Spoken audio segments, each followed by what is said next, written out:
Cool. Well, I approached you yesterday and said, Sam, I got to do real life real estate. And she goes, I got some things to talk about. I always have things to Right. talk about. And just for fun, everybody says you're a pleasure to work with. You're a big resource and you help everybody with a lot of things. And you are a good source of problems because everything runs by you as far as contracts. Are you surprised by anything going on right now? I'm not. I will say February or it is slow right now, but November was really busy. Yes. So I know that it's Christmas and that's the lull right now, but I think it really will pick back up in January just based off of November's activity. Well, Uh, wait, I'm going to stop you for a second because it's not slow right now. What's yeah, I mean happening it's not. is There is still stuff coming in. The a agents that are lot. working, The agents that are working are busy. I was yeah. still on our flex team last night. Um, 4 contracts in process right now. And I Mhm. said, wait a minute, nobody's buying during the holidays. And the reply was, well, no, nobody's working during the holidays, Hmm. right? But I'm getting calls on because there's a problem with the board. We talked about this yesterday. Yeah. So my phone number is on a lot of MLS listings right now, and my phone is ringing with agents trying to show properties. Yeah. Laura just said, I haven't stopped for a minute. No, it's busy. If you're answering your phone and busy right now, you got things to do. We have agents scheduling open houses this week still. Yeah.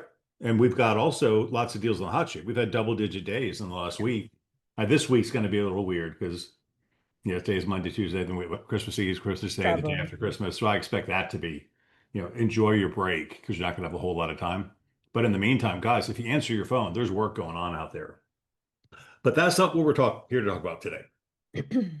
You are Mhm. having some consistent challenges, and this is real life real Mhm. estate. And I get it, guys. It's changed. The rules have changed a lot. And they've given us so many alternative ways to get around the new rules, speaking mostly about buyer brokerage. Yeah. And there's just so much confusion. And it's not confusion so much in our direction, but you're dealing with the public who have no idea what we're talking about. And you're dealing with cooperating brokerages, mostly from what I'll call self-service real estate companies that have no leadership or guidance. So they're telling you to do it one way. You know it's not that way to do it, and it's sending a confusing message, and you're second guessing yourself, which is normal, right? But let's talk about some of the things, Sammy, that you're seeing that we could Mhm. just clear up any mass confusion. So last week, I get a call from Joe Brown in our South Tampa office, and he's like, "I just thought you'd think this was funny." He's like, "I'm dealing with an agent. I'm the buyer. I'm the buyer agent, and I was asking for the compensation agreement, and the listing agent was asking me for it." And I was like, "No, no." He's like, "That comes from the seller, right?" And I said, "Yes, it does. Seller to buyer's broker." And Joe Um, knows that, but the other agent didn't, and yeah, it Joe knew confused that, and he Joe. just thought it was funny that it was still a problem for this guy. No, but Joe Um, had to second guess himself because the other agent acted like, well, no, you're yeah. supposed to give me the compensation agreement. Yeah. No. So let's talk about the clarity of that, right? Mhm. The NAR settlement, like it or don't like it, took the MLS offer of compensation out of the MLS. So you no longer get compensated without an agreement. So you have to have a compensation agreement with a buyer if you want to get paid. Many sellers recognize the benefit, especially if their listing agent does a good job. And the seller's agent, listing agent says, hey, seller, would you like to offer compensation to the buyer's agent? And a smart seller or an educated seller, because we educate our people, says, yes, I would like to offer compensation. How much compensation would you like to offer? Well, what do you think, Craig? Well, I think you should offer 3%. Well, that's a lot of money. Well, then offer 2.5, whatever it is. But what offer of compensation would you like to offer? Okay, simple question, right? But let's confuse it a little bit more because there's 2 types of compensation we can offer, isn't there? And Mhm. you know where we're going. So offer number one is seller is going to offer buyer broker compensation, or seller's broker is going to offer buyer broker compensation. So 2 different ways to get compensated and Mhm. 2 different agreements or language in agreements that have to be properly checked in order for the thing to happen. So what are you Mhm. seeing in real life, Sam? I'm seeing a lot of different things. Mhm. One thing that I see is the most obvious is Addendum GG will be checked off on the contract, which means it's made part of the contract Right. and it's not um supplied and only the compensation agreement is supplied. But addendum GG being marked off makes it so those terms of how it's going to be supplied are on the contract. So I have been asking for addendum GG a lot, and I know it's confusing because you're like, I already have the compensation agreement. I'm like, yes, but we need You it removed. check GG. Yeah. You Um, don't need, let's get this clear. So I want to give some direction here too. If you have a compensation agreement that's acceptable to you, that mhm. matches your BBA, You see the don't need caveats? GG. You don't need an addendum, Mm-mm. right? So in a perfect world, hi, Sam, it's Craig. I'd like to show your listing at 123 Any Street. Are you offering compensation? Yes, Craig, we are. Well, how much compensation are you offering? We're offering 3%. Do you have a compensation agreement you can send me? Yes, Craig, I'll text it to you or fax it to you or email it to you right now. Boom. So now I've got an agreement with Sam, the listing agent brokerage, that they're going to pay me or the seller's going to pay me X. And that agreement stands. And it's either between me, the buyer's broker, I'm sorry, let me be very clear, me, the buyer Mhm. brokerage, and the seller, or me, the buyer brokerage, with the seller's brokerage. So I have an agreement. MLS is no longer Yeah. necessary, but I have an agreement. So I don't need GG. FF or GG. Mm-mm. But that's the way it's supposed to work. When it first came out, I call the listing agent says, yes, we do. Or now let's get complicated. Well, so Lauren put in the chat, GG, in my opinion, is useless.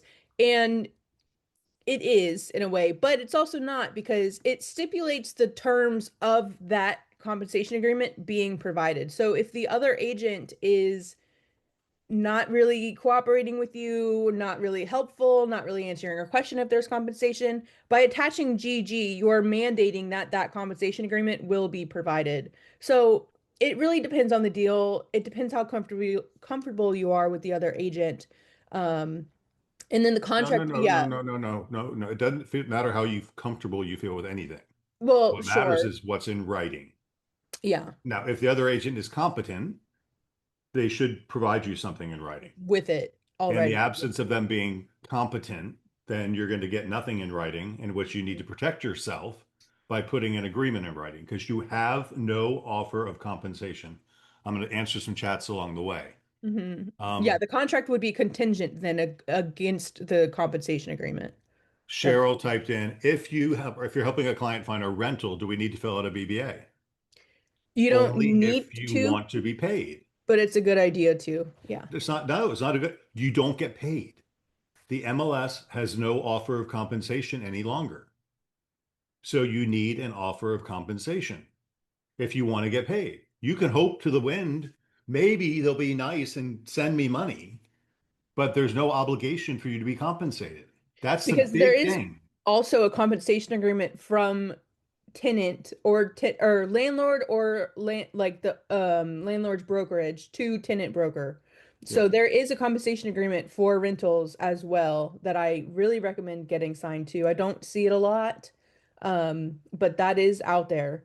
And the buyer broker agreement does have a section for compensation on rental commission. So you don't have to fill out for sale, you don't have to fill out the owe you 3%. You can just fill out the lease part to Mhm. make them comfortable with it, explain it to them and then you can try to get that compensation agreement from the landlord.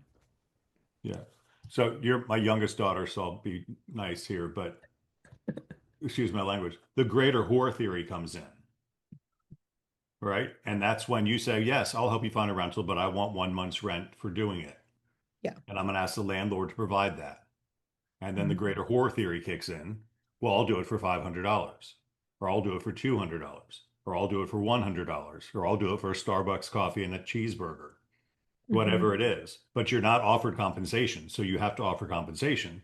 And then you have to, in order to see, I'm having an interview today with an agent, and my interview is going to go like this. Your job as a real estate agent is to present your value to buyers and sellers. And that's really what's become of what is happening now because your buyer has to pay you. And then you have to be skilled enough to get the seller to pay you. And we're going to go through those tools and the reason, but I'm going back to the basics because this is coming up over and over and over again. So the basic premise is MLS does not offer compensation anymore. So whether it's a rental or a home finding or a new home builder, you do not have an offer of compensation that proves that you're going to get paid. Period.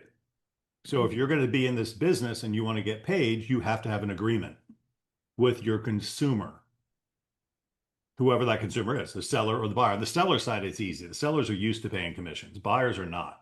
And So they're if used to a listing agreement. they're totally used to it. And it's not complicated once you get it, but the rest of the world isn't getting it. The Jennifer, listing, be careful. That says, and text just doesn't cover you. You need a compensation. When I said text, I did it on purpose. You can send an attachment via text. Okay, it's a pain in the ass, but a Mhm. lot of you are mobile only now. So you do get attachments via text, and that's what I meant. You can text the agreement. Please, I don't recommend that. I say Mhm. email everything because it's easier to track and find. Yeah. Because I mean, I can show you a text page. I can't even find the first text I got, but you can text an attachment, and that's what I meant. You can text the compensation agreement via attachment to somebody, and that'd be proof. And then you'd have to download it and save it. But it's a hell of a lot easier to Email is put so in much your easier. email and drag it into .loop, right? Yeah. So, but that's what professionals do. And the listing broker comp is part of the listing agreement. It is, we're talking about if you're representing the tenant, but for a rental too, you do put in the listing agreement if you're offering compensation to a tenant agent for a rental. Yep. So you might as well have them sign a compensation agreement at time of listing, just like you do for a regular sale Yep. listing.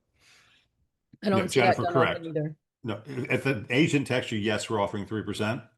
That That is is not, not valid. That is not compensation agreement. A compensation agreement has to be signed by the party who's given you compensation, yeah. be it the seller or the seller's broker, one of those two. And that's another thing to look out for is the additional terms that are being put in the contract. I have seen Uh-huh. a lot where they say seller's broker will pay 3%, and then we give them a compensation agreement for the terms of our listing agreement that's seller to buyer broker. And then the contract obligates the seller's broker to pay, and the compensation makes the seller pay. So then all of a sudden they're going to get 5%. You have to change the terms of the contract. So just don't put anything in additional terms. Please, please, please. I see that so often, but it's usually the Well, wait, let me other stop. agent. But I want to stop that real quick. Hmm.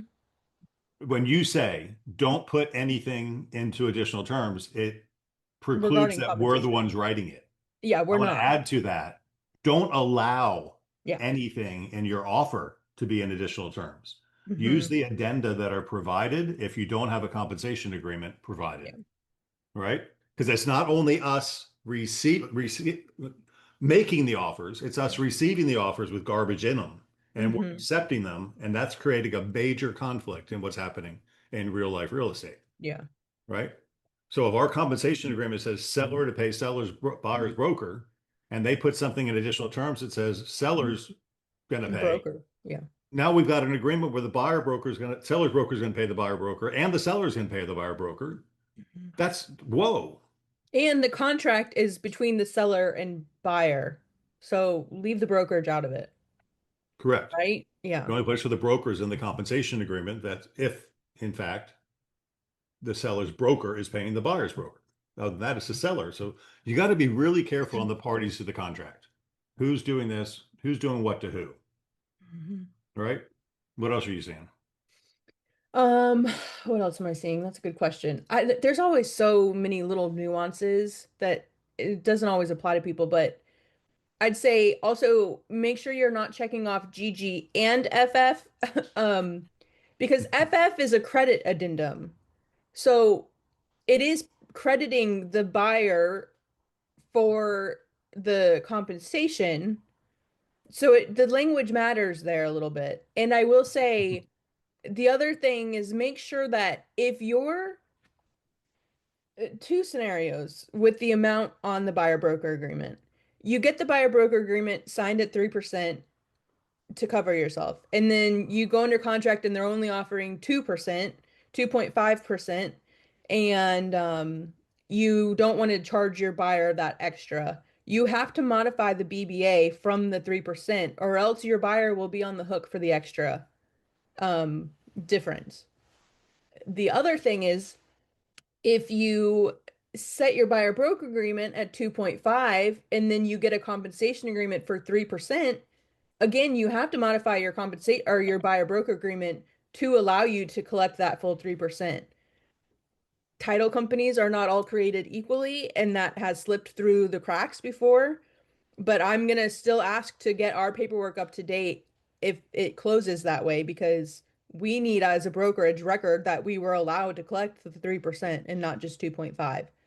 So like yes, score payday, you got paid more than you were allowed to, but also not good compliance wise. So okay, this is good. How about FF? Let's I'm going I to want show FF. I got it pulled up. You want to share it? yeah, I was gonna share my screen. You can. Oh, you got yours up? Well, yeah, but you can go ahead. Wait, why didn't it share? Yeah, get 3% signed to cover yourself and then just be sure to modify it. There's a modification form. Okay. So you mentioned earlier, FF is a credit related to the buyer broker's compensation. Hmm.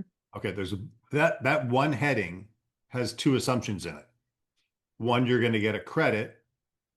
Two, that you have a buyer broker compensation agreement Yeah. because you can't get a credit to an agreement you don't have. The first sentence I, is buyer I has get entered it. into a separate agreement. I get it. It's uncomfortable to have a conversation with a buyer that you just met, right? It is. It just is. They don't Mhm. know the rules. They don't know anything. So I don't care how you do it. You can do the wimpy agreement. You can do the hard agreement. You can do whatever, but you better have a presentation surrounding it that justifies why you're doing what you're doing.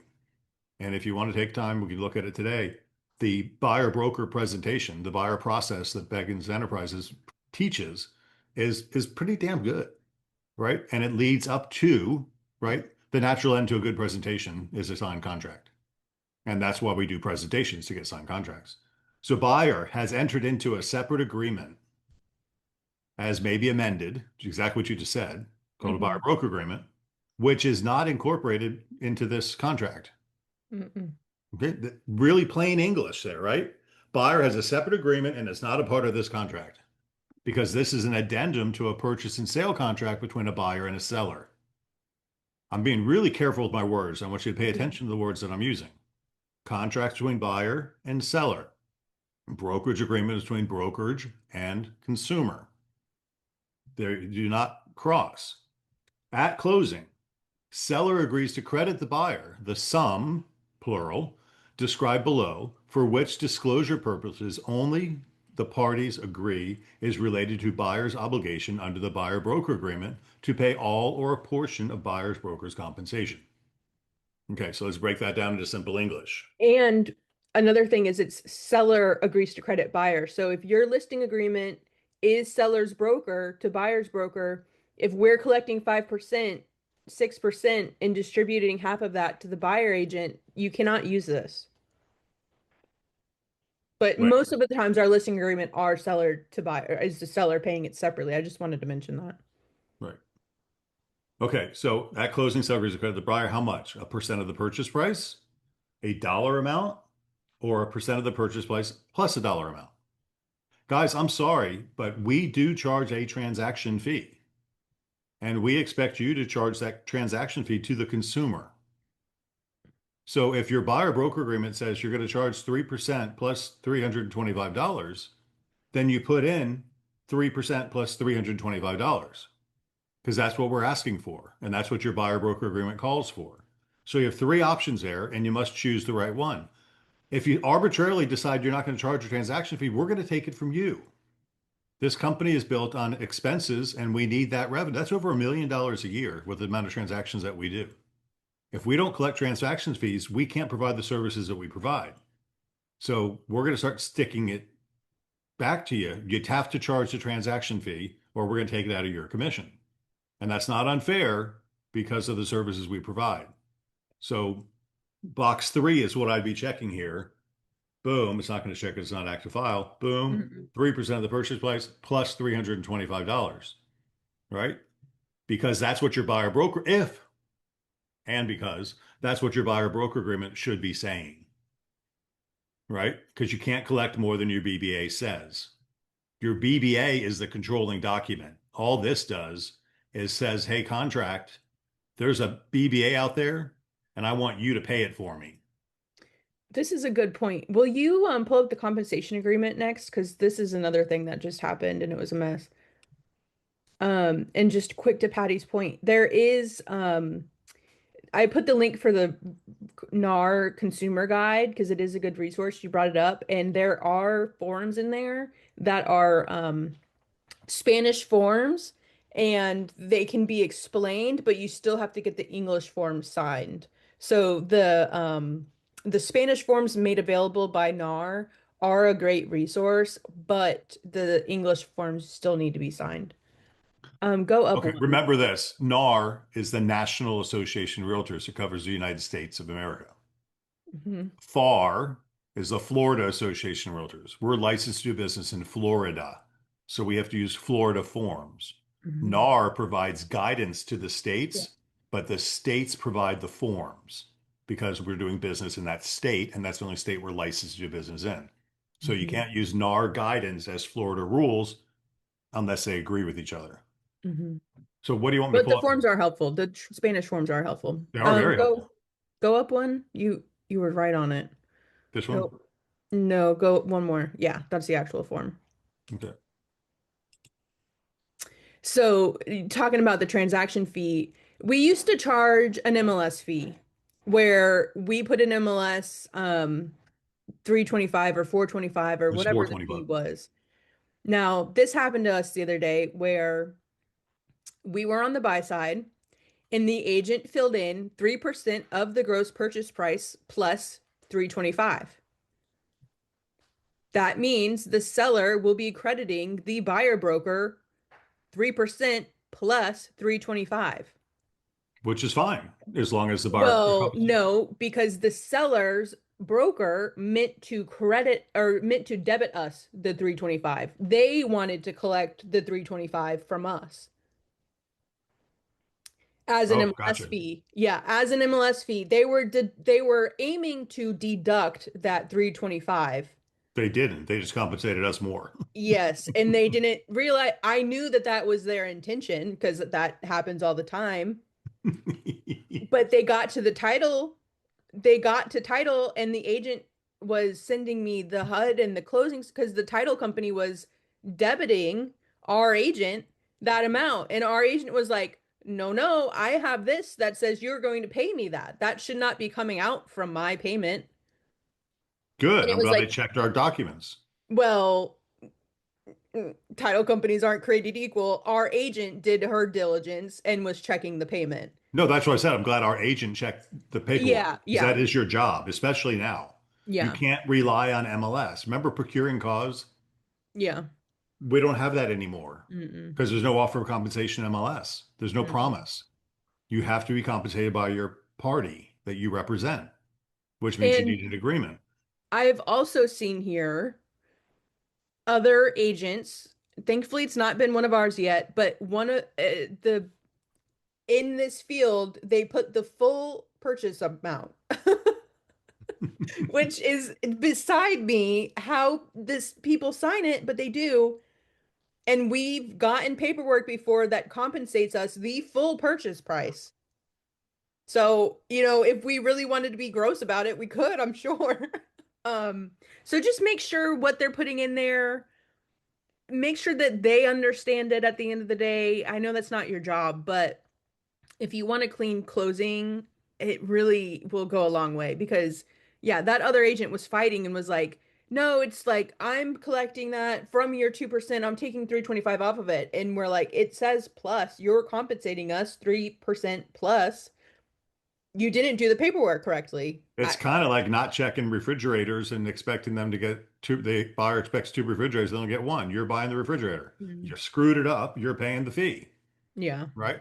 So, in a perfect world, in my opinion, and my opinion is not right, but as a listing broker, which is primarily my thought process, I'm going to say, hey, seller, I charge 3% plus 325. Mhm. And I encourage you as a good seller to offer compensation to a buyer's agent. And BE3 does have different transaction fees. So if you're hearing 325 and that's not a number you're familiar with, that's why. Yeah, there's different markets that do different things. Yeah. But as a standard, we're going to talk about the most transactions we do, which are 325. So, seller, I want you to offer compensation to the buyer's broker. I think it's in your best interest to do so, just like I think it's in your best interest to be publicly marketed and not be a pocket listing either. Hmm. Compass, right? So that's my negotiation part of my presentation to a seller.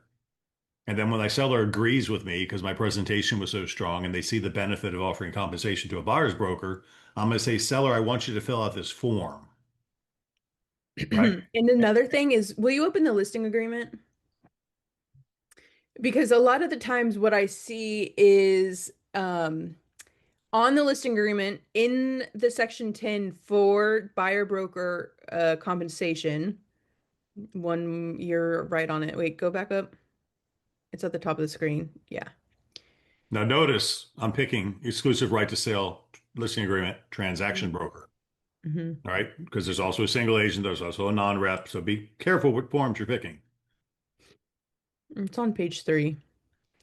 Um, what I Paragraph s- yeah, I need paragraph 10 for the buyer broker. I see a lot of people checking option B and not filling anything in and then writing in the additional terms that it's subject to negotiation. no. Um, it's which if you read the first sentence there, it says brokerage commissions are not set by law and are fully negotiable. So this is just to allow you to offer compensation. If this is at 3%, fine. It doesn't mean that your compensation agreement has to be at 3%. It could be at 2.5 when you get to the deal. It can No, no. be Well, at let's two. be clear. If it comes in at full asking price Yeah. per the terms of the listing agreement, you're paying 3%. Yeah. If it comes in less than that, all bets are off. Negotiable. Negotiate anything you want. Hmm. This is at full price, you're paying 3%, seller. Hmm. If they come in at And a dollar less, it's fully mhm. negotiable. And B ends with this compensation will be set forth in a separate written agreement between seller and buyer's broker. So again, whatever is marked here is not the end of the word. We'd like it to be because that's clean and clear, but it is negotiable. So if you check B off, you have to fill in a percent. You can put C, no compensation will be offered, and then you have to have the seller sign a separate acknowledgement form. But then you're also not allowed, per these terms, to offer compensation to the buyer broker when they come to you.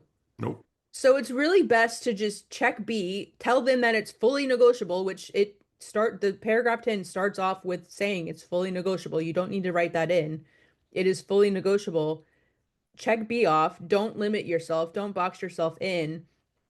And then that compensation will be set forth in a later written agreement. So we do typically ask for the compensation agreement to be signed at the time of listing agreement just to make it easier on the seller, get it all done at once. But you Because in don't have to. practice, in a perfect world, like I said, I started to say, in my opinion, Sam, you're the listing broker. Hmm. I'm the seller's broker, or Hmm. I'm the buyer's broker. Yeah. Hi, Sam, I'd like to show your listing. Are you offering compensation? Yes, Craig, we are. How much compensation are you offering? 3%. Great. Do you have a compensation agreement? Yes. I'll send it to you. Hmm. I prefer it by email with an attachment of the Hmm. compensation agreement, which is this form. Yep.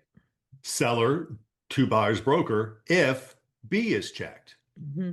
If A is checked, it's broker and buyer's broker. This compensation will be set forth in a separate agreement between broker and buyer's broker. So A is that one between broker and buyer's broker or between seller and buyer's broker.